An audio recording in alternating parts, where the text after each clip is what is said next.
এবার বাজেটে itel P55 plus ফোনটি খুবই তাড়াতাড়ি বাংলাদেশের মার্কেটে অফিশিয়াল লঞ্চ হতে যাচ্ছে।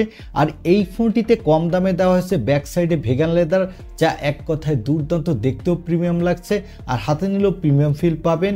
আজকের এই ভিডিওতে এই দুর্দান্ত ফোনটি নিয়ে ফুল ডিটেল জানাবো, সাথে জানাবো ফোনটি কবে বাংলাদেশের মার্কেটে অফিশিয়াল লঞ্চ হবে এবং কত দামে লঞ্চ হবে। চলুন তাহলে আর কথা না বাড়িয়ে সরাসরি চলে যাই মূল ভিডিওতে। তবে মূল ভিডিওতে যাওয়ার আগে আপনাকে বলবো ভিডিওতে একটি লাইক দিয়ে আর চ্যানেলটি প্রথমবার ভিজিট করে থাকলে চ্যানেলটি সাবস্ক্রাইব করে আমাদের সাথে থাকুন। প্রথমেই এই ফোনটির বক্স কন্টেন্ট নিয়ে কথা বলবো। এই ফোনটির বক্সটির উপরে বড় করে লেখা দেখতে পাবেন P55 প্লাস, তারপরে পাবেন কাঙ্ক্ষিত ফোনটি, তারপরে পাবেন কিছু ইউজার গাইড, একটি transparent back cover, USB type C cable, SIM ejector pin আর চার্জার। এই হলো ফোনের বক্স কন্টেন্ট। এবারে কথা বলবো এই ফোনটির লুক ও ডিজাইন নিয়ে। এই ফোনটিতে কম দামে দেওয়া হয়েছে ব্যাক সাইডে ভেগান লেদার, যা দেখতে কিন্তু খুবই প্রিমিয়াম লাগছে এবং হাতে নিলেও প্রিমিয়াম ফিল পাবেন। আর এই ফোনটির ব্যাক সাইডে পাবেন ডুয়াল ক্যামেরা সেটআপ। এর বডি ফ্রেমটি হলো বক্সি শেপের।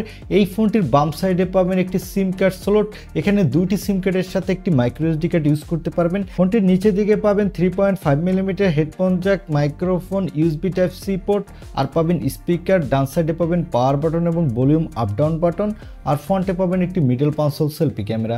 ওভারঅল ফোনটার লুক ও ডিজাইন আমার কাছে লোয়ার বাজেটের ফোন হিসেবে এক কথায় দুর্দান্ত লেগেছে। এবারে আসি এই ফোনটির ডিসপ্লে কোয়ালিটিতে। এই ফোনটির ডিসপ্লেটির সাইজ হলো 6.6 ইঞ্চি মাপের একটি HD+ IPS LCD ডিসপ্লে, সাথে থাকবে 90 Hz রিফ্রেশ রেট। আর এই ডিসপ্লেটি PPI ডেন্সিটি হলো 267। ওভারঅল ডিসপ্লেটা লোয়ার বাজেটের ফোন হিসেবে ঠিকঠাক আছে, তবে এখানে যদি ডিসপ্লেটা ফুল HD+ ডিসপ্লে দিত তাহলে এক কথায় দুর্দান্ত হতো। এবারে আসি এই ফোনটির ক্যামেরাতে।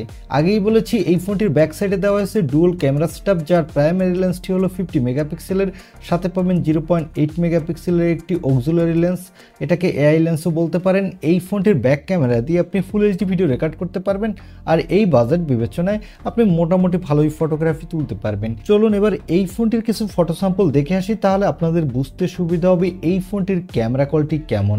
এখানে সেলফির জন্য দেওয়া হয়েছে 8 মেগাপিক্সেলের সেলফি ক্যামেরা। এই ক্যামেরাটা দিয়ে আপনি ফুল HD ভিডিও রেকর্ড করতে পারবেন, আর এখানে আপনি মোটামুটি কোয়ালিটির সেলফি তুলতে পারবেন।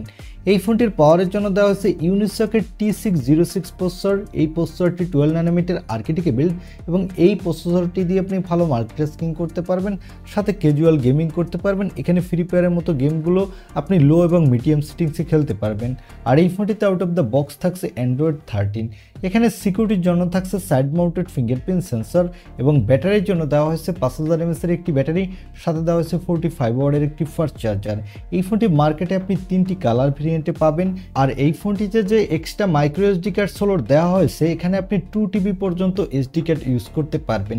আর এই ফোনটি মার্কেটে আপনি 3টি র্যাম ভেরিয়েন্টে পাবেন। এর বেস ভেরিয়েন্টটি হবে 4128GB এবং মিডল ভেরিয়েন্টটি হবে 8128GB আর টপ ভেরিয়েন্টটি হবে 8256GB। এবারে আসি এই ফোনটির প্রাইজিংয়ে। এই ফোনটি অলরেডি ইন্ডিয়ান মার্কেটে লঞ্চ হয়ে গেছে এবং এই ফোনটির 8256GB ভেরিয়েন্টটির দাম রাখা হয়েছে 9499 রুপি। আর এই ফোনটি খুবই তাড়াতাড়ি বাংলাদেশের মার্কেটেও লঞ্চ হবে। এই ফোনটি মার্চ মাসের মাঝামাঝি সময় বাংলাদেশে অফিসিয়াল লঞ্চ হবে। আর এই ফোনটির বেস ভেরিয়েন্ট অর্থাৎ 4128GB ভেরিয়েন্টটির দাম হবে বাংলাদেশি টাকায় 11 থেকে 12,000 টাকার মধ্যে এবং এর টপ ভেরিয়েন্টটির দাম হবে বাংলাদেশি টাকায় 14,000 টাকার মধ্যে।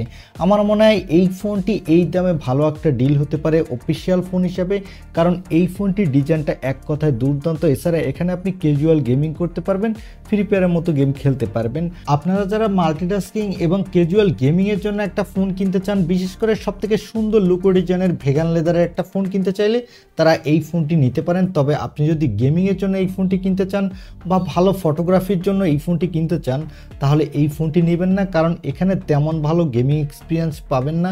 এছাড়া এই ফোনটির ক্যামেরা কোয়ালিটি মিডিয়াম মানের, এখানে ভালো কোয়ালিটির ফটোগ্রাফি এই বাজেটে পাবেন না। এই ছিল আইটেল P55 প্লাস এই ফোনটি রিভিউ।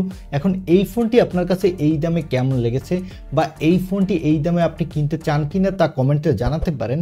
আর ভিডিওটি ভালো লাগলে অবশ্যই একটি লাইক দিয়ে চ্যানেলটি সাবস্ক্রাইব করে আমাদের সাথে থাকুন। দেখা হবে নেক্সট ভিডিওতে। আজকের মতো আল্লাহ হাফেজ।